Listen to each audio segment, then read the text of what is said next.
Creating a sub area. So come into the Areas tab in your project. First, you need to create an area, then you can assign a sub area to it.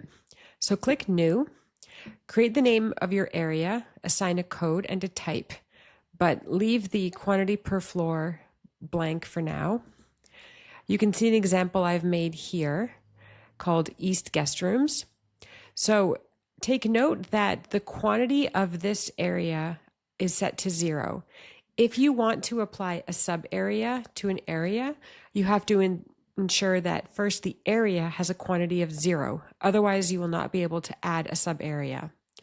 Since this has a quantity of 0, this button pops up allowing me to add a sub area.